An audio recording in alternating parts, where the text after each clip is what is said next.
Rasuluh sallallahu alaihi wa ala alihi wa sahbihi wa sallama tasliman katsira thumma amma ba'd. Allahumma 'allimna ma yanfa'una wanfa'na bima 'allamtana warzuqna ilma. Jamaah yang dimuliakan Allah taala, alhamdulillah kita bersyukur kepada Allah taala bisa kembali memulai kajian rutin di setiap pagi, dan insyaallah kajian kita rutin di setiap pagi akan mengupas buku Halal Haram Bisnis Online, buku yang sudah kita sediakan untuk kita bahas di kesempatan pagi hari ini. Dan kita mohon kepada Allah Subhanahu wa taala kemudahan. Billahi nasta'inu wa ilaihi natawakkal. Semoga kita bisa menyelesaikan pembahasan buku ini dengan detail sebagaimana kita telah menyelesaikan buku sebelumnya. Baik, kita langsung membuka bagian muqaddimah tentang fikih jual beli. Atau sebelumnya, Anda yang sudah memiliki buku ini, ada yang edisi pertama dan ada yang edisi kedua. Sebenarnya baik edisi pertama maupun kedua tidak ada perbedaan. Itu yang lebih tepat adalah cetakan yang kedua. Untuk cetakan pertama ada sedikit kesalahan yang itu merupakan tipu, yaitu di muqaddimah, bagian muqaddimah Romawi yang ke-7. Bagi Anda yang memiliki buku di cetakan yang pertama, silakan dibuka muqaddimah Romawi 7. Di poin yang keempat, saya menyatakan Allah tidak lupa. Kemudian saya mencantumkan satu ayat di surat Maryam ayat 64, "Wa ma kana rabbuka nasiya." Namun di situ ada terjemahan yang salah. Di situ terjemahannya adalah bahwa Rabbmu itu lupa. Subhanallah dari pernyataan semacam ini. Dan ini terjemahan karena tipu, karena kesalahan ketik. Dan kami sudah berusaha untuk mengedit buku ini sebelum di layout. Ada dua editor. Namun qadarullah tetap terlewatkan bagian itu. Semoga Allah Subhanahu wa taala mengampuni kami. Dan bagi para jamaah yang sudah memiliki buku, silahkan langsung dikoreksi di halaman Romawi 7. Anda kasih tambahan tidak lupa, bahwa Rabbmu itu tidak lupa. Kemudian yang memiliki buku edisi 2, tertulis edisi 2 ya. Banyak yang bertanya, edisi 2 berarti apakah ini lanjutan dari edisi 1? Jawabannya tidak. Isinya sama saja, hanya saja kita cetak ulang untuk yang kedua kalinya. Mungkin yang lebih tepat adalah tulisannya cetakan yang kedua, bukan edisi yang kedua. Baik, kita langsung mulai dengan membaca bagian muqaddimah. Di sini saya nyatakan harus Anda baca agar kita bisa memahami seperti apakah metode yang digunakan oleh para asatidzah atau oleh para ulama ketika membahas masalah yang sifatnya kontemporer. Saya sebutkan di sini bagian dari akidah yang wajib kita yakini, bahwa setelah Nabi SAW wafat, maka Allah tidak lagi menurunkan wahyunya, karena wahyu hanya turun kepada Nabi. Sehingga begitu Nabi SAW wafat, sudah tidak ada lagi wahyu yang turun. Sehingga semua dalil yang bersumber dari wahyu, yaitu Al-Quran dan hadis, telah terhenti dan tidak ada lagi tambahannya. Inilah yang menjadi alasan sebagian sahabat menangis. Beliau menangis karena wahyu tidak lagi turun. Yang dimaksud sahabat itu adalah Ummu Aiman, seperti yang dialami oleh Ummu Aiman radhiyallahu anha, yang menangis karena wahyu tidak turun. Anas bin Malik radhiyallahu anhu bercerita bahwa setelah wafatnya Nabi SAW, Abu Bakar pernah mengajak Umar radhiyallahu anhu, mari kita kunjungi Ummu Aiman sebagaimana dulu Nabi SAW pernah mengunjungi beliau. Kemudian setibanya di tempat Ummu Aiman, beliau sedang menangis. Lalu dua sahabat mulia ini bertanya, "Ma yubkiki?" Apa yang menyebabkanmu menangis, wahai Ummu Aiman? Bukankah apa yang telah diberikan oleh Allah kepada Rasulnya SAW adalah yang terbaik? Meskipun Nabi SAW meninggal dunia, beliau mendapatkan balasan yang terbaik dari Allah Ta'ala. Jawab Ummu Aiman, "Ma abki alla akuna a'lam." anna ma 'indallahi khairun li Rasulillah sallallahu alaihi wasallam. Aku menangis bukan karena aku tidak tahu bahwa Allah Ta'ala telah memberikan yang terbaik untuk Rasulnya sallallahu alaihi wasallam. Walakin abki annal wahya qad inqata'a minas sama. Namun aku menangis karena wahyu telah terputus dari langit. Sehingga karena wahyu itu terputus, maka Ummu Aiman sedih. Konsekuensi dari hal ini adalah ketika wahyu sudah tidak turun lagi, maka tidak ada ayat yang baru dan tidak ada hadis yang baru. Karena itu siapa yang mengklaim ada ayat yang turun setelah wafatnya Nabi SAW, berarti itu Quran palsu. Sebagaimana klaimnya sebagian orang Syiah yang mereka mengatakan bahwa setelah Nabi SAW wafat, Jibril tetap turun untuk menyampaikan wahyu Al-Quran, namun disampaikan kepada Fatimah radhiyallahu anha. Dan dalam rentang waktu sekian, Quran yang diterima oleh Fatimah itu disimpan oleh Fatimah, lalu dibawa oleh salah satu cucu dan keturunan dari Fatimah masuk ke dalam gua yang disebut dengan Gua Sirdab, dan nanti akan muncul yang disebut dengan Mushaf Fatimah. Dan Mushaf Fatimah ini dirahasiakan sampai sekarang dengan alasan bahwa jika Mushaf Fatimah ini dimunculkan, maka nanti Ahlul Bait akan dibantai oleh kaum muslimin. Waliyadzubillah, subhanallah, dari apa yang dikatakan oleh orang Syiah ini, yang berarti bahasanya Allah Subhanahu wa taala memberikan wahyu tambahan kepada Fatimah radhiyallahu anha setelah wafatnya Nabi sallallahu alaihi wasallam. Dan pernyataan Syiah ini cukup banyak bisa kita jumpai di internet. Bahkan dengan tegas mereka menyatakan bahwa Quran ini disembunyikan oleh sebagian Ahlul Bait, sebagian dari imam mereka, dan nanti akan dimunculkan di akhir zaman. Kita nyatakan bahasanya ini adalah akidah kekufuran, dan siapa yang memilikinya maka dia telah keluar dari Islam. Tayyib. Dari sini kita mau menyatakan bahwasanya dalil dari Al-Quran maupun Sunnah itu sifatnya terbatas. Karena wahyu itu terbatas. Wahyu dibatasi dengan apa? Dengan wafatnya Nabi SAW. Sehingga kita punya premis wahyu itu terbatas. Karena Nabi SAW telah wafat. Sehingga Al-Quran dan Sunnah itu terbatas. Karena itulah dalil sifatnya terbatas. Dalil sifatnya terbatas. Tayyib. Kesimpulan bahasanya dalil itu terbatas, tidak semua orang menerimanya. Ada sebagian orang yang mau menerima, dan ada sebagian orang yang tidak mau menerima. Saya pernah menyampaikan ini dalam sebuah workshop, dan ada salah satu peserta yang dia penganut gerakan tertentu. Saya sampaikan bahasanya apakah dalil itu terbatas? Banyak peserta mengatakan iya, dalil terbatas. Mereka setuju. Tapi ada salah satu peserta yang dia nggak setuju. Oh enggak, dalil itu tidak terbatas. Konsekuensi yang menyatakan bahwasanya dalil tidak terbatas berarti ada wahyu yang turun setelah wafatnya Nabi Muhammad SAW, dan itu tidak mungkin. Baik, kita tentu menolak pendapat yang mengatakan bahwasanya dalil tidak terbatas. Berikutnya, saya menyatakan sementara itu realita di kehidupan kita menunjukkan bahwasanya kasus itu selalu berkembang. Selalu muncul kejadian yang baru yang tidak ada di masa silam. Sehingga kasus di alam raya ini sifatnya tidak terbatas. Anda tentu setuju dengan ini. Karena ini adalah realita dalam kehidupan. Semua orang tahu yang namanya kasus itu tidak terbatas. Kita tahu bahasanya di zaman Nabi SAW nggak ada HP. Di zaman Abu Bakar nggak ada orang pakai Facebook. Di zaman Umar bin Khattab radhiyallahu anhu tidak ada orang yang jualan di Shopee. Nggak ada marketplace.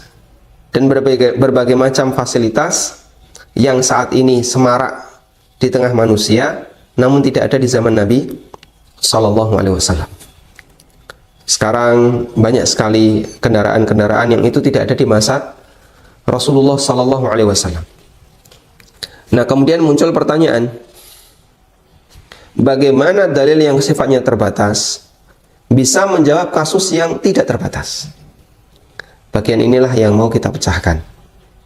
Karena itu kenapa kami minta untuk membaca muqaddimah, karena dalam masalah ini ada sebagian orang yang punya pemahaman menyimpang, terutama adalah orang-orang liberal yang mereka mengatakan bahwa Al-Quran yang turun 14 abad silam, hadis yang disampaikan oleh Nabi SAW 14 abad silam, sudah tidak lagi relevan untuk menjawab perkembangan zaman, sehingga perlu dilakukan rekonstruksi atau dilakukan revitalisasi atau istilah-istilah yang mereka buat agar bisa menghasilkan Islam yang sesuai dengan kondisi zaman, sehingga muncullah istilah Islam Nusantara, di mana syariat Islam, aturan Islam itu harus menyesuaikan dengan budaya yang berlaku di Nusantara. Coba Anda bisa bayangkan, Islam harus menyesuaikan budaya. Kita mengakui keberadaan budaya. Budaya itu selalu berkembang. Budaya kita dulu, budaya orang Jawa dulu dengan budaya orang Jawa sekarang berbeda. Mungkin ya, budaya orang Jawa dulu ya, mereka sukanya main jaranan. Sekarang main pit-pitan. Budaya orang dulu mereka suka misalnya permainan tertentu, sekarang sudah berubah. Lalu mana yang harus menyesuaikan? Budaya menyesuaikan aturan syariat ataukah syariat yang harus menyesuaikan budaya? Jawabannya, budaya yang harus menyesuaikan aturan syariat. Sehingga bagian mana budaya yang boleh dilakukan dan bagian mana budaya yang tidak boleh dilakukan, di situ orang harus bisa milih. Karena itulah dulu orang-orang kafir, mereka mempertahankan budaya bahkan sampai dijadikan sebagai alasan untuk melawan para nabi. Sehingga ketika Nabi itu berdakwah, mereka menyampaikan, inna wajadna aba'ana kadzalika yaf'alun. Kami jumpai bapak-bapak kami, nenek moyang kami melakukan seperti ini. Kenapa kami dilarang? Sehingga mereka beralasan dengan budaya untuk menolak dakwahnya para nabi. Dan tentu saja ini adalah alasan yang tidak benar, karena aturan Allah Subhanahu wa Ta'ala lebih tinggi derajatnya dibandingkan aturan budaya manusia. Barangkali Anda yang pernah belajar masalah ilmu hukum tentu paham masalah ini ya, bahwa aturan yang lebih tinggi tingkatannya dia harus dimenangkan dibandingkan aturan yang lebih rendah tingkatannya. Dan salah satunya adalah dilihat dari, salah satu untuk mengukur ini aturan lebih tinggi atau lebih rendah adalah dilihat dari siapa yang memberikan aturan. Jika aturan itu datang dari Tuhan, Allah Azza wa Jalla, maka jelas tidak ada yang bisa menandinginya. Dia adalah aturan yang paling tinggi, sehingga aturan apapun yang dibuat oleh manusia tidak boleh mengalahkan aturan Allah Subhanahu wa Ta'ala. Karena aturan Allah Ta'ala adalah aturan yang puncak tertinggi. Sehingga yang harus menyesuaikan adalah budaya, menyesuaikan aturan syariat dan bukan sebaliknya. Karena itu apa yang dinyatakan oleh kaum liberal ternyata telah dibantah oleh para ulama kaum muslimin dan mereka melakukan penyimpangan. Dan kita bersyukur Allah tidak menjadikan kita tertular dengan penyakit penyimpangan mereka. Dan penyimpangan mereka telah dibantah oleh para ulama kaum muslimin. Apa yang dinyatakan oleh orang liberal sehingga mereka mengatakan bahwa Quran tidak lagi relevan, hadis tidak lagi relevan, sebenarnya berangkat dari keterbatasan mereka dalam memahami dalil. Berangkat dari keterbatasan mereka dalam memahami dalil, lalu mereka menyalahkan dalil. Sehingga kok dalilnya bunyinya kayak gini, kok ini kayak gini, wah ini sudah nggak relevan. Akhirnya yang disalahkan adalah dalil. Dalil ini nggak layak untuk diberlakukan, dalil ini sudah tidak lagi berlaku untuk diberlakukan di masyarakat. Padahal berangkatnya itu disebabkan karena mereka tidak paham terhadap dalil. Ada satu buku yang ditulis oleh mahasiswa S2 UIN. Buku itu berjudul Menggugat Otoritas Hadis Sahih dalam Bukhari terhadap perkembangan zaman. Jadi menurut beberapa orang UIN, ada beberapa hadis sahih di Sahih Bukhari, di kitab Bukhari, yang dia nampaknya nggak cocok dengan perkembangan zaman. Contohnya, misalnya ada lalat yang masuk ke dalam air, ke dalam minuman. Nabi SAW perintahkan apa? Sebelum diminum, celupkan dulu, kemudian baru dibuang, setelah itu silahkan diminum. Menurut sebagian mereka, ini malah nggak benar. Kenapa? Kalau dicelupkan, itu justru bukan menghindari penyakit, tapi justru malah menambah penyakit. Dan mereka belum punya bukti apakah sayap satunya itu menjadi obatnya ataukah tidak ada obatnya.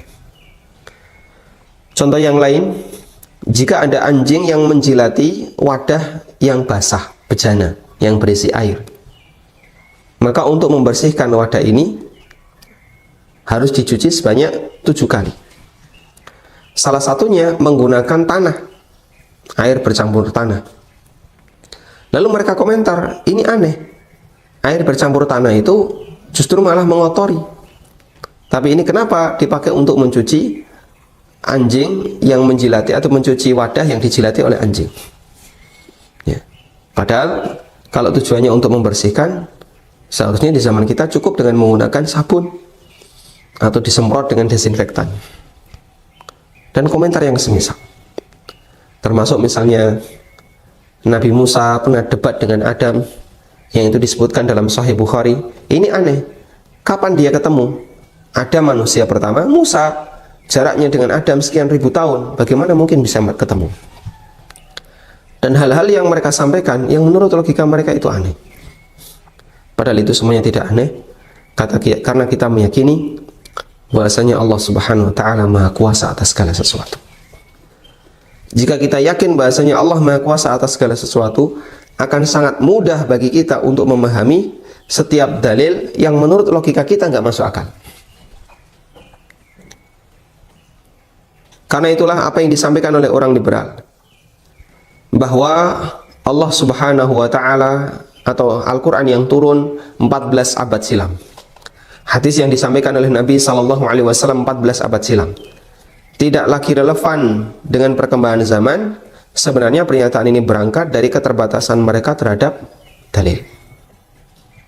Sehingga yang mereka salahkan adalah dalil. Di tangan para ulama ahlu sunnah, aturan yang Allah sediakan dalam Al-Quran dan sunnah bisa menjawab semua kasus yang berkembang di masyarakat. Namun sayang, mengingat orang-orang liberal ini tidak belajar Islam dari para ulama, tapi mereka belajar dari orang-orang kafir, sehingga mereka tetap bertahan dalam posisi kerdil dalam memahami dalil. Sehingga mereka tidak mau menerima pernyataan dan keterangan dari ulama. Di hadapan orang liberal, Anda membawakan fatwa misalnya Syekhul Islam Ibnu Taimiyah, diketawain, Pak. Di hadapan orang liberal, Anda membawakan fatwa Imam atau Syekh Ibnu Baz, Anda akan diketawain.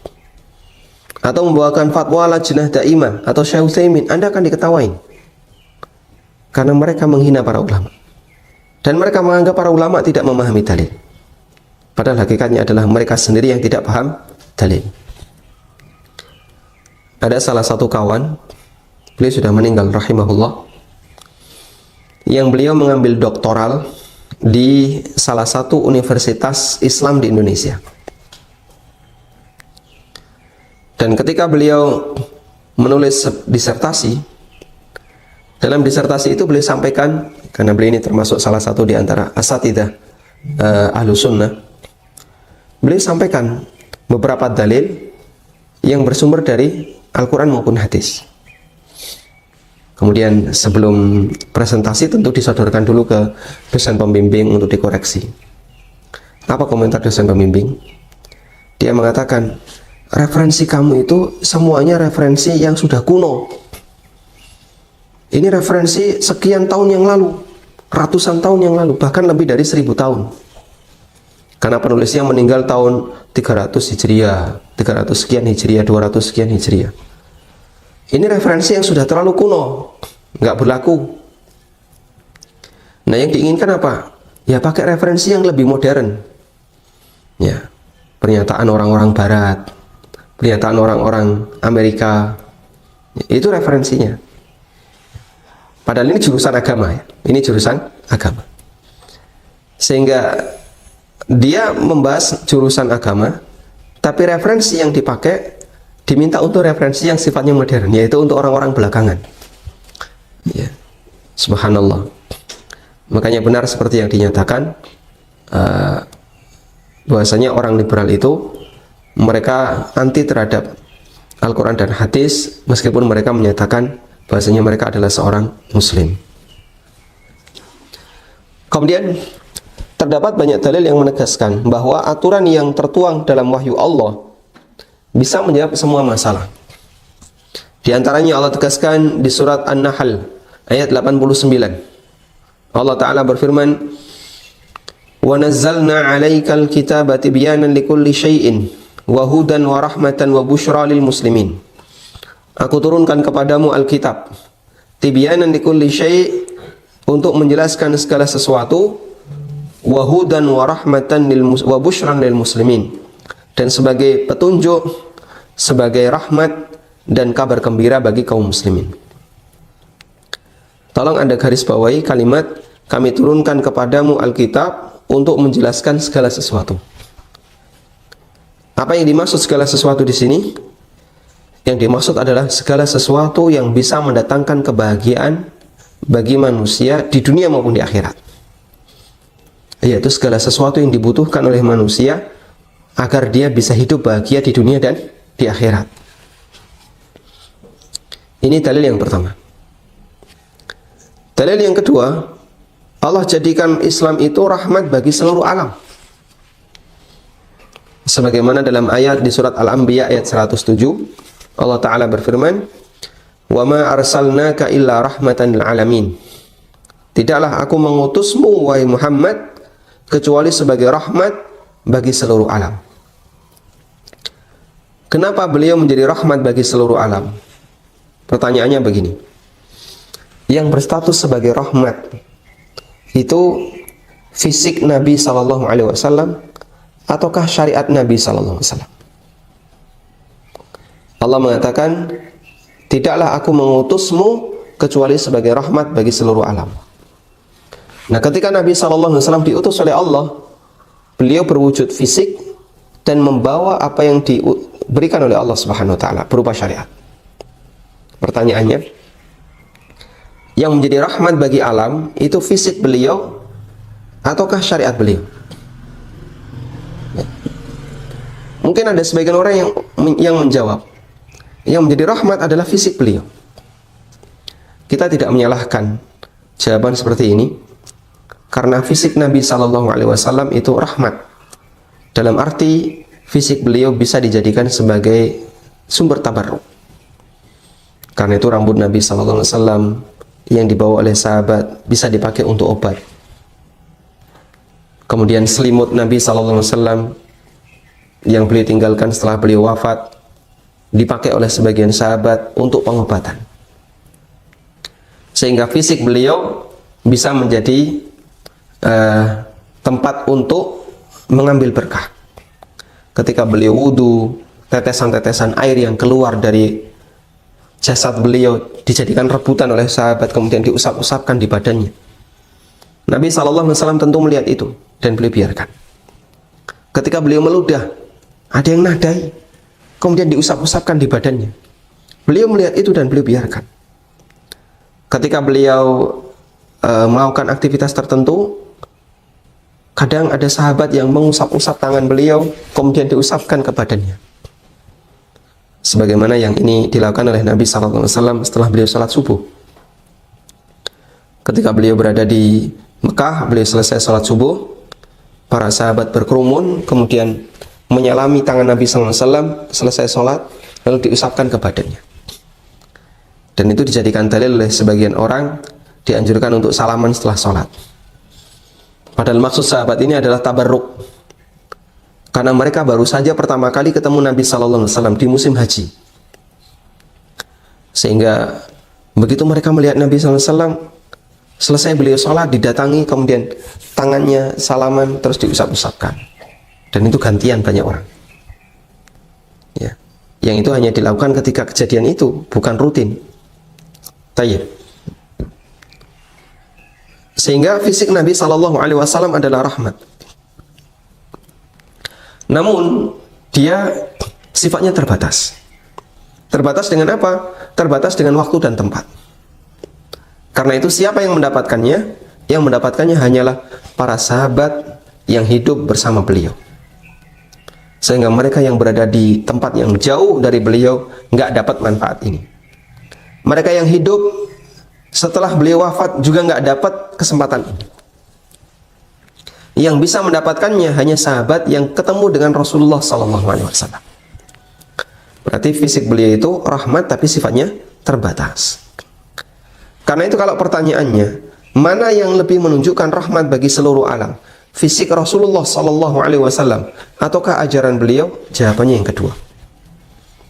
Karena ajaran Nabi SAW itu menembus ruang waktu dan tempat.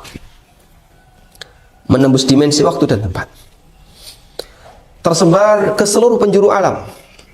Sampai jarak yang sangat jauh Indonesia bisa mendapatkan manfaatnya. Sementara beliau pusat dakwahnya berada di Madinah. Sehingga tempat yang jauh sekalipun bisa terjangkau. Mereka yang tinggal di Amerika bisa mendapatkan hadis dari Nabi SAW. Mereka yang tinggal di belahan bumi yang lainnya bisa mendapatkan hadis Nabi SAW. Tidak dibatasi oleh waktu. Demikian pula tidak dibatasi oleh tempat. Dan itu yang menunjukkan bahasanya inilah rahmatan lil alamin yang sebenarnya. Karena itu jika orang menganggap bahwasanya wahyu sudah tidak lagi relevan dan hanya cocok untuk diterapkan di zaman Nabi SAW, berarti itu sama halnya dia menganggap bahasanya wahyu itu telah gagal untuk menjadi rahmat bagi seluruh alam. Apabila orang-orang liberal mengatakan bahwa wahyu sudah tidak lagi relevan bagi kehidupan manusia, berarti itu sama halnya mereka mengatakan bahwa wahyu yang Allah turunkan gagal untuk menjadi rahmatan lil alamin. Tayyib. Kemudian yang ketiga, Allah Maha tahu dengan detail semua perbuatan hambanya. Karena dia mengetahui dan meliputi semua yang terjadi di alam raya ini. Allah Ta'ala berfirman, Ala innahu bikulli syai'im muhit. Ketahuilah bahasanya Allah Ta'ala Maha meliputi segala sesuatu. Meliputi ilmunya, meliputi kekuasaannya. Sehingga tidak ada yang keluar dari ilmu Allah dan tidak ada yang keluar dari kekuasaan Allah. Semua telah Allah ketahui. Allah tahu apa yang telah terjadi, apa yang sedang terjadi, dan apa yang belum terjadi. Dan dia tahu bagaimana yang belum terjadi itu ketika berproses akan terjadi.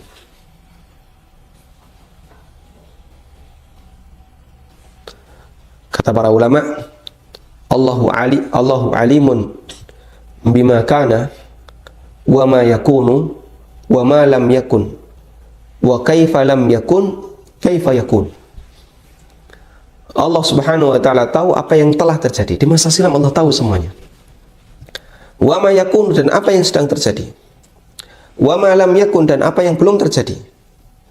Dan bagaimana yang belum terjadi ini kaifa yakun, ketika dia akan terjadi. Misalnya, ada banyak sekali para bujangan yang saat ini sedang hidup. Mereka belum menikah. Allah tahu siapa saja jodohnya. Dan Allah juga tahu gimana cara orang ini ketemu jodohnya. Dan Allah tahu bagaimana cara orang ini menikah dengan jodohnya. Semuanya Allah tahu. Karena itu ketika Allah menurunkan syariatnya di zaman Rasulullah SAW, apakah Allah tahu kalau bisa akan ada banyak fasilitas dan teknologi? Jawabannya Allah tahu. Baik, poin yang keempat, Allah tidak lupa. Artinya ketika Allah menurunkan syariatnya di zaman Nabi SAW, Allah tidak lupa akan adanya berbagai perubahan dalam kehidupan hambanya. Karena Allah tegaskan dalam Al-Quran, wa ma kana rabbuka nasiya, bahwasanya Rabbmu tidak lupa.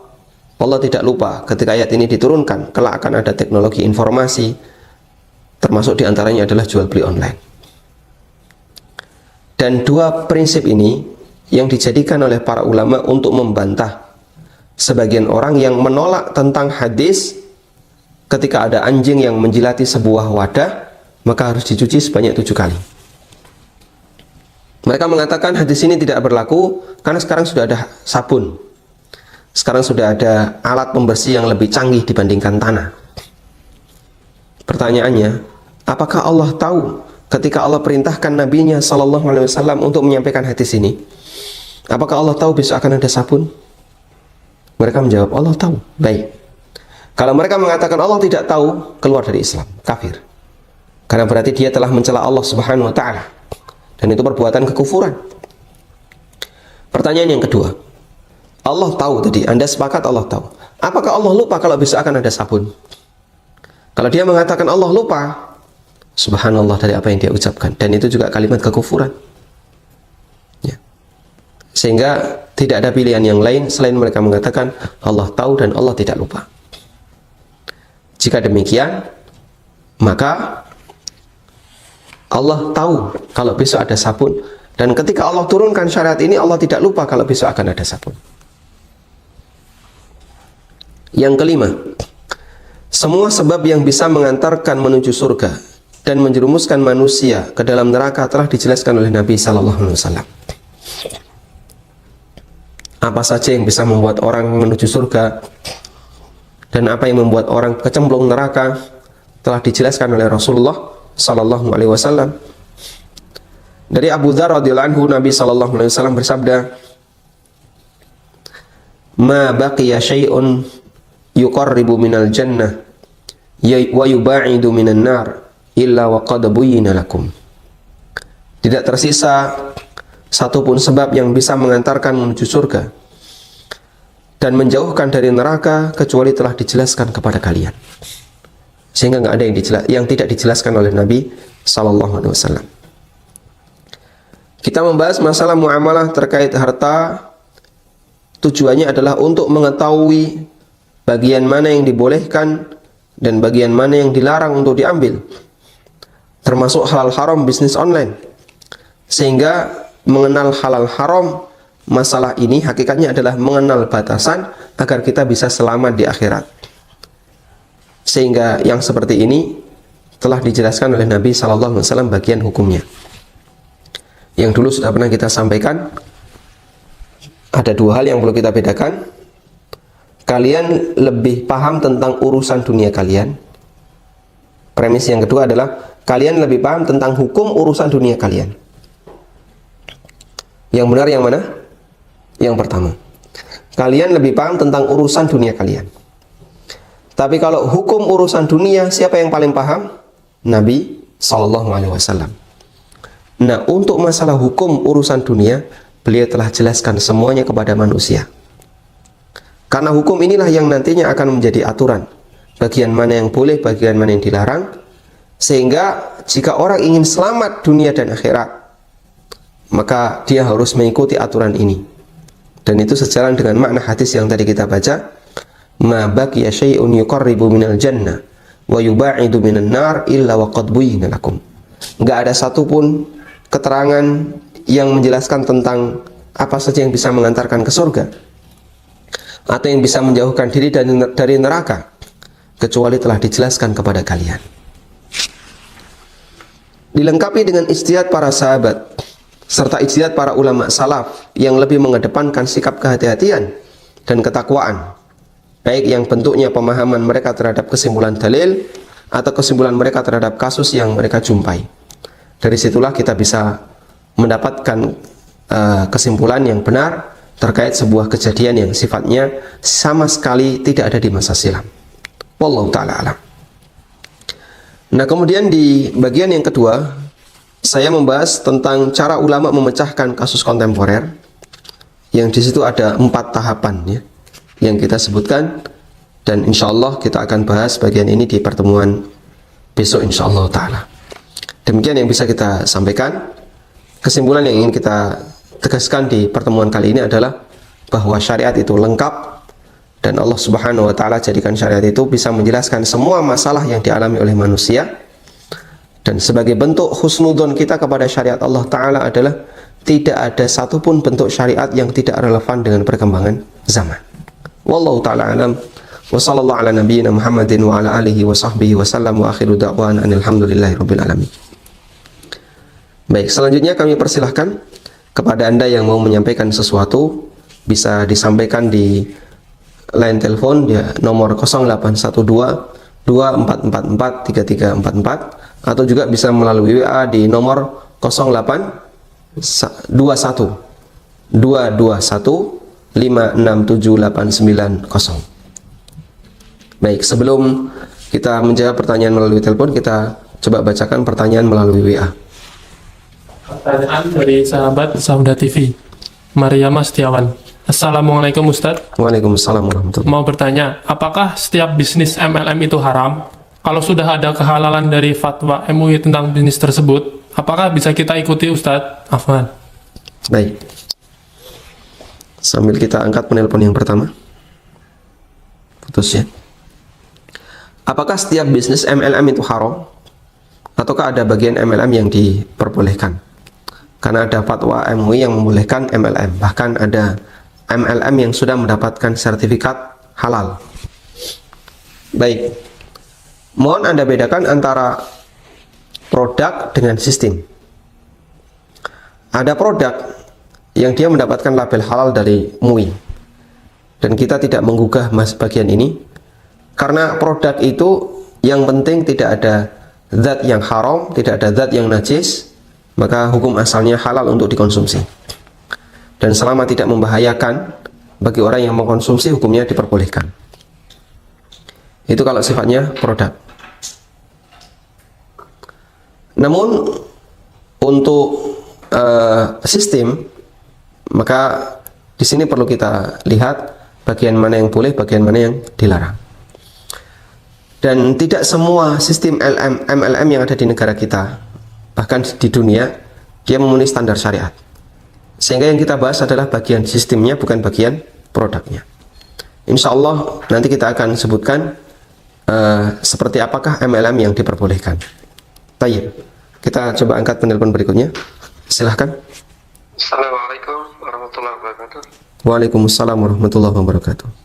Apa Ustaz, Ana mau bertanya masalah jual beli. Silakan Bapak. Ana ini ada buka jual beli atau kredit barang Ustaz. Jadi gini, sistem Ana tuh gini, ada permintaan, terus Ana tidak menyiapkan barang. Jadi posisi Ana itu begini, Ana menyiapkan barang itu setelah ada permintaan. Jadi ada pesanannya gini, ada permintaan misalkan dia ingin beli motor, tapi dia tidak cukup uang gitu. Jadi dia datang ke tempat Ana, mau beli motor. Nah terus setelah persetujuan dengan harga. Mungkin harga tadi misalkan kalau harga itu motor baru seandainya harga 15 juta, terus Ana jual 20 juta dalam jangka waktu 18 bulan. Terus setelah itu, setelah setuju semuanya, terus Ana belikan kendaraan itu, terus Ana jual secara kredit sama orang yang membutuhkan itu tadi. Terus gimana hukumnya Ustaz? Apakah itu halal dalam syariat atau tidak Ustaz? Mohon penjelasannya Ustaz. Apakah konsumen Bapak, apakah konsumen diminta untuk bayar DP Bapak? Itu tergantung dia Ustaz. Kalau DP, maksudnya tadi DP tadi untuk meringankannya Ustaz, untuk meringankan angsurannya saja. DP dibayarkan setelah DP dibayarkan, DP-nya dibayarkan setelah Bapak memiliki barang atau sebelum memiliki barang? Ada yang sebelum, tapi pada waktu pembelian itu saya tidak hitung gitu. Itu saya anggap itu titipannya dulu. Saya membeli itu dengan uang yang saya siapkan gitu. Tadi saya tidak mengambil uang yang apa namanya tuh uang yang DP itu tadi itu saya tidak memakai uang itu. Saya memakai uang yang ada sama saya. Jadi masalah DP tadi itu akan tadi contoh seperti harga tadi 20 juta, kalau dia punya DP tadi 5 juta, jadi sisa itulah yang dihitung kredit, Ustaz. Baik. Nah, demikian Ustaz. Nah, Ya, barakallahu fiik. Waalaikumsalam warahmatullahi. Baik. Skema ini sudah pernah kita jelaskan pada saat membahas kitab fikih jual beli, dan intinya adalah saat proses pemesanan maka di sana tidak boleh ada akad, sehingga karena tidak ada akad maka sama sekali tidak boleh mengikat. Karena tidak boleh mengikat, maka setelah Anda beli barang, setelah Anda beli motor, pihak konsumen berhak untuk tidak jadi beli. Jika Anda siap dengan konsekuensi ini, insya Allah skema yang Anda lakukan diperbolehkan. Dan untuk masalah DP, kami sarankan sebaiknya 0%, jangan minta sepeser pun. Dan kalaupun dia ngasih, sebaiknya ditolak. Kenapa demikian? Untuk bisa memastikan bahasanya Anda tidak melakukan jual beli kalik bil kalik. Apa itu jual beli kalik bil kalik? Uangnya tidak tunai, sementara barang belum dimiliki. Sehingga diminta kepada calon konsumen, pembayarannya nanti saja setelah akad dilakukan, baik yang sifatnya DP maupun cicilan. Karena itu dalam tahapan pemesanan jangan ada perpindahan uang sepeser pun, ya, baik mau distatuskan sebagai pindah hak milik maupun sifatnya hanya untuk wadiah. Insya Allah dengan cara seperti ini Anda lebih selamat, dalam arti Anda sama sekali tidak melakukan akad menjual barang yang belum dimiliki. Wallahu a'lam. Tayyib. Silahkan. Waalaikumsalam warahmatullahi. Silakan Bapak. Ya, Assalamualaikum. Waalaikumsalam warahmatullahi. Barakallahu fiik. Waalaikumsalam warahmatullahi. Dengan Pak Yanwar, Ustaz. Oh, silakan Pak Yanwar. Ustaz, ini alhamdulillah mungkin waktu itu saya pernah konsultasi sama Ustaz mengenai pekerjaan kita sebagai yang konsultan penilai, Ustaz. Karena saya kira sudah mendirikan yang insya Allah yang besar ini. Cuman masalahnya begini, waktu masih sebelum buat yang sekarang ini kan saya kan di kantor pusat, kemudian kita punya beberapa cabang. Nah, cabang-cabang itu kan waktu mereka buat cabang ada perjanjian sama kita untuk membayar semacam royalti ya setiap bulan itu. Nah, royaltinya itu yang jadi masalahnya kan mereka cabang-cabang itu masih mengerjakan sebagian pekerjaan dari bank konvensional ya. Ada yang konvensional, ada yang tidak konvensional, ada yang di luar itu. Nah, setoran mereka itu kita pisahkan rekeningnya yang konvensional sama non konvensional. Nah, jadi masalah ini apakah setorannya itu halal atau tidak? Yang kedua, ada sisa yang masih pesat. Ini yang konvensional itu belum tidak kita gunakan. Masih tersisa. Sementara kita sekarang sudah mulai hijrah, sudah membentuk yang baru yang tidak ada hubungan seperti itu lagi, yang tidak mengerjakan yang konvensional. Kira-kira dana itu mau diapakan ya, Ustaz? Baik. Cukup, Bapak? Cukup. Nah. Baik, coba kita buat penjelasan secara tertulis ya.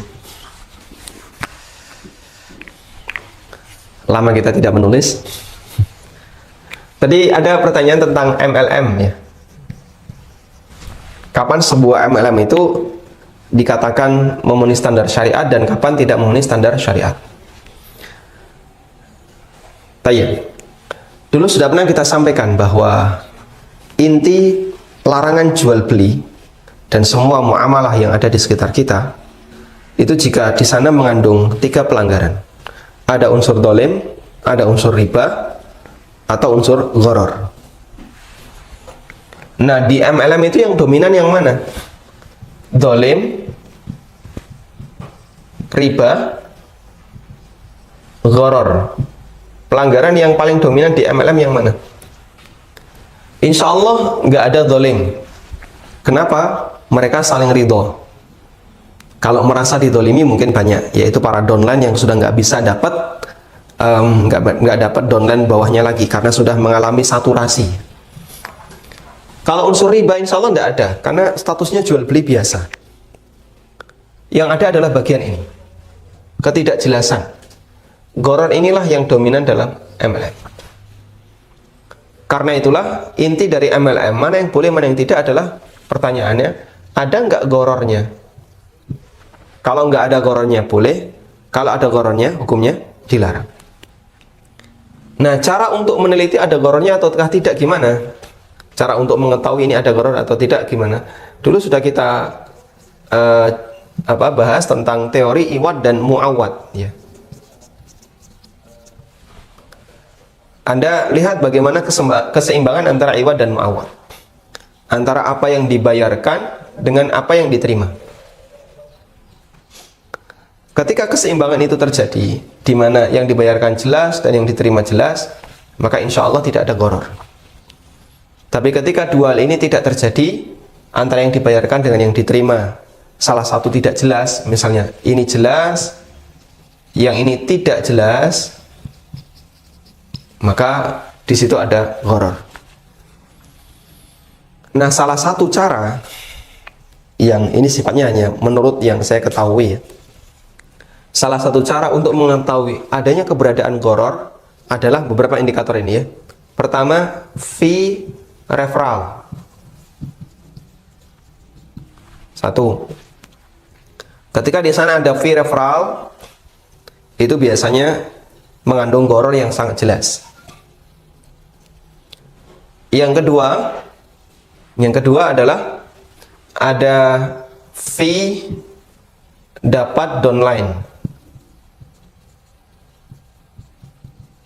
Ada fee dapat downline yang berbayar. Dalam arti Anda bisa ketika dapat downline bisa dapat fee, namun syaratnya Anda harus daftar dulu, bayar dulu. Dan ini sama dengan menjual peluang pasar. Dan peluang tidak boleh diperjualbelikan. Kemudian yang ketiga, nilai produk tidak sebanding dengan biaya daftar, biaya member, ya.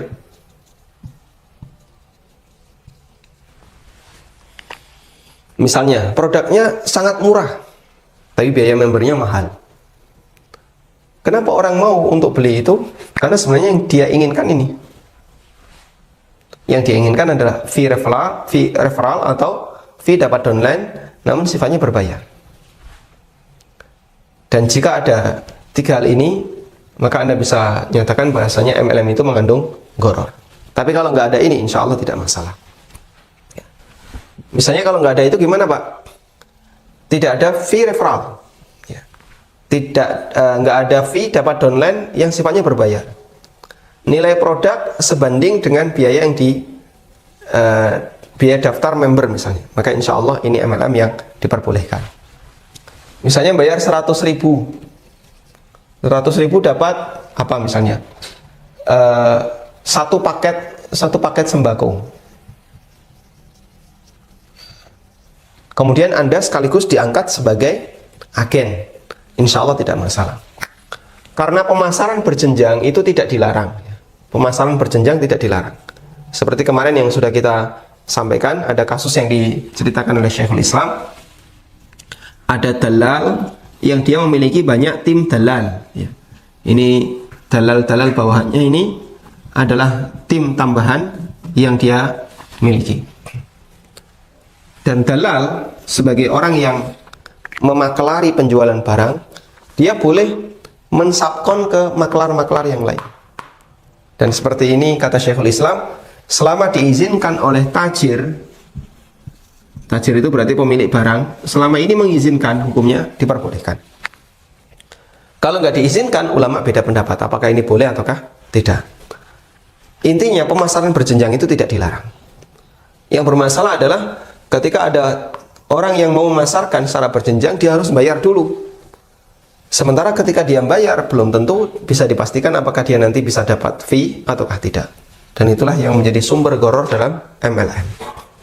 Baik, insya Allah ini yang bisa kita jadikan sebagai indikator bagaimana MLM yang sesuai syar'i dan seperti apa MLM yang melanggar syariat.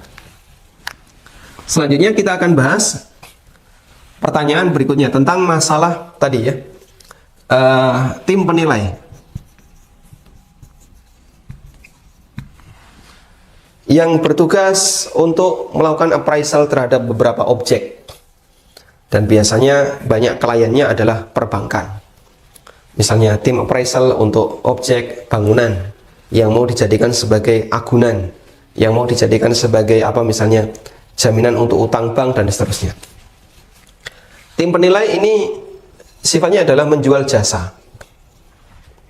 Dan orang yang menjual jasa, maka prinsipnya adalah jasanya harus halal. Yang kedua, tidak ada unsur saling menolong maksiat atau tolong menolong dalam maksiat. Tidak ada unsur tolong menolong dalam maksiat. Selama dua ini dipenuhi, insya Allah tidak masalah. Tim penilai itu jasa yang halal. Menilai sebuah objek itu jasa yang halal. Contoh jasa yang haram apa Pak? Ya, contoh jasa haram misalnya pijet zina, itu contoh jasa haram. Apalagi misalnya jasa memasakkan daging babi, jasa apa misalnya membantu menang judi, itu jasa haram. Tayyib. Menjadi tim penilai jasa halal, berarti harus memenuhi syarat yang kedua, tidak ada unsur yang bentuknya saling tolong menolong dalam maksiat. Nah, untuk bagian kedua ini berarti yang perlu diperhatikan adalah masalah klien. Seperti apa permintaan klien? Ada klien yang dia tidak mungkin menggunakan untuk maksiat, 100% murni mubah. Misalnya ada orang mau bagi waris dan sudah ketemu hasilnya, kakak pertama dapat sekian, kakak kedua dapat sekian, kakak ketiga dapat sekian, dan seterusnya. Lalu salah satu di antara ahli waris ingin menjual jatahnya kepada saudaranya. Berapa yang harus dibayarkan oleh saudaranya? Mereka kebingungan. Akhirnya ngundang Anda sebagai tim appraisal, tim penilai, untuk bisa menilai kira-kira aset ini nilainya berapa. Sehingga misalnya kakak ketiga mau menjual jatah warisannya kepada adiknya atau kepada kakaknya yang pertama. Berapa yang harus dibayarkan oleh kakak pertama? Nah, tim appraisal berjasa untuk itu. Nah, klien yang mubah seperti ini, insya Allah pendapatannya mubah. Yang kedua, klien yang tujuannya untuk maksiat. Seperti misalnya untuk akad riba yang tadi sudah Anda sampaikan.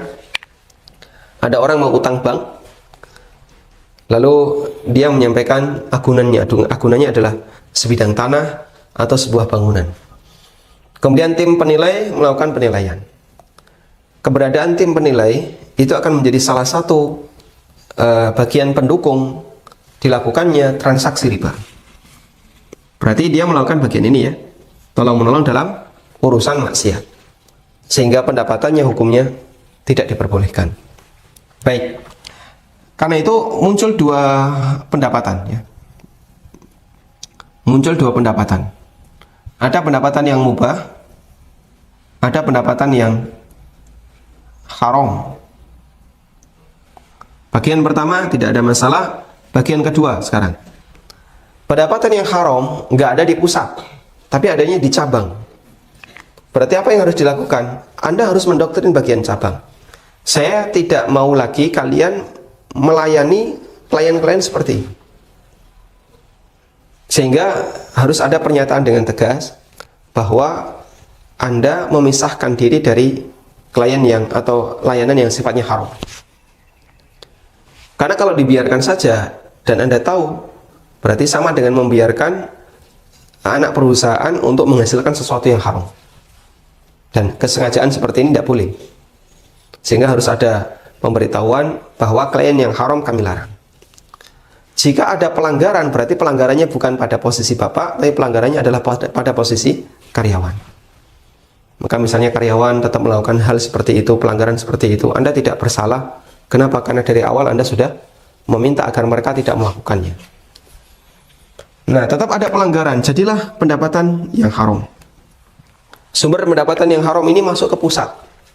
Nah, berikutnya gimana? Anda jadikan sebagai pendapatan yang dilarang, karena itu tidak boleh dimiliki secara pribadi, namun nanti bisa disalurkan untuk kepentingan sosial. Ya. Tapi dengan ketentuan, jangan dicari ya. Ini sifatnya adalah di luar kesengajaan pusat, karena pusat sudah memberikan doktrin kepada para cabang, jangan lagi menerima klien seperti itu, tapi tetap ada, misalnya, maka bagian ini harus dibersihkan, tidak boleh diterima. Wallahu ta'ala alam. Baik. Coba kita angkat penelpon berikutnya. Silahkan. Halo. Silakan Bapak. Ini saya mau bertanya, Ustaz. Silakan. Saya punya usaha kos-kosan, kamar kos-kosan, Ustaz. Nah, kemudian di sini saya menyediakan juga dengan fasilitas misalnya seperti tempat tidur dan lemari, Ustaz. Akan tetapi tempat tidur dan lemarinya ini belum sempat saya sediakan karena keterbatasan modal. Kemudian saya rencananya menyediakan tempat tidur dan lemarinya ini nanti ketika si penyewa kos sudah membayarkan uang sewa kosnya kepada saya, Ustaz. Apakah ini termasuk akad goror, Ustaz? Dan bagaimana solusinya, Ustaz? Baik. Cukup Bapak? Cukup, Ustaz. Barakallahu fikum. Terima kasih, Ustaz. Apakah ini termasuk akad goror? Insya Allah tidak termasuk akad goror, karena dalam jual beli jasa diperbolehkan bagi Anda, bagi penjual jasa, untuk menerima pembayaran terlebih dahulu meskipun jasanya belum diberikan. Dalam akad jasa itu akad yang cukup longgar. Contohnya kita sekolah ya, itu akad jasa. Lembaga pendidikan menyediakan fasilitas belajar bagi kita. Lalu kita bayar SPP, lunas selama 1 tahun. Padahal baru masuk ya. Bulan Juli Anda masuk, SPP lunas sampai tahun depan. Anda langsung bayarkan 1 tahun. Boleh nggak kayak gini? Hukumnya boleh. Lu kan belum ada kegiatan KBM apapun, tidak masalah. Karena dalam akad jasa, pembayaran boleh dibayar di depan, meskipun jasa belum diberikan. Dan ini sangat sering kita lakukan. Misalnya Anda daftar umroh, nggak mungkin Anda melunasi ketika tawaf, atau dilunasi setelah tahallul. Ya, nanti jasanya kan baru kita dapatkan selesainya pas tahallul. Ya sudah Pak, nanti pembayarannya dilunasi setelah tahallul Pak ya. Berangkatlah umroh. Ya, naik pesawat, kemudian ke Madinah dulu, di sana melakukan berbagai macam kegiatan, baru ke Mekah dilakukan umroh. Selesai sa'i, mampir ke barbershop, tahallul. Mas, alhamdulillah jasa umroh sudah saya dapatkan, ini saya bayar. Nggak bakalan terjadi kayak gitu. Rata-rata ya, travel itu meminta pembayaran lunas sebelum keberangkatan. Ada pembayaran setelah keberangkatan, tapi kan sifatnya umroh kredit ya. Kadang ditalangi dulu oleh bank, kadang ditalangi dulu oleh BMT dan seterusnya. Tayyib. Sehingga tidak jadi masalah ketika Bapak menerima pembayaran dulu dari orang yang mau ngekos. Kemudian hasil uang pembayaran itu Bapak gunakan untuk beli beberapa fasilitas seperti kasur atau perlengkapan yang lainnya, lemari, dari uang yang sudah dibayarkan oleh orang yang mau ngekos. Wallahu ta'ala alam. Nah, baik, kita anggap ini pertanyaan yang terakhir. Silahkan. Assalamualaikum Ustaz. Waalaikumsalam warahmatullahi. Silakan Bapak. Izin bertanya Ustaz. Kalau untuk asuransi pengiriman itu gimana Ustaz? Kadang kan ada batasan, misalkan untuk pengiriman barang di atas harga 1 juta atau 2 juta itu kan ada biasanya diwajibkan untuk asuransi di jasa pengiriman. Baik. Nah itu gimana Ustaz? Apakah kita wajib ikuti atau kita cari jasa yang lain Ustaz? Baik. Terima kasih Ustaz. Jazakumullah khairan. Wa jazakumullah khairan. Barakallahu fikum. Pembahasan tentang asuransi pengiriman di buku ini sudah saya kupas mulai dari halaman 123 ya sampai 130. Di situ ada pembahasan tentang asuransi pengiriman barang yang itu sebenarnya akad bermasalah. Namun bagi sebagian kurir mereka mewajibkan kalau nilainya di atas sekian wajib diasuransikan. Sehingga bagaimana jika tidak bisa kita hindari, padahal kita sudah berusaha untuk tidak mengasuransikannya. Tapi kurir tahu ini barang mahal. Misalnya HP atau laptop yang mau tidak mau pasti akan diasuransikan. Dan insya Allah akan kita bahas ya, karena kajian kita belum sampai pada halaman 123. Wallahu ta'ala alam, demikian yang bisa kita sampaikan. Mohon maaf jika ada banyak kekurangan. Dan sekali lagi kita mohon kepada Allah Subhanahu wa taala kemudahan. Semoga kita bisa menyelesaikan buku ini karena ketebalannya nampaknya sama seperti buku yang sebelumnya, yaitu pengantar fikih jual beli.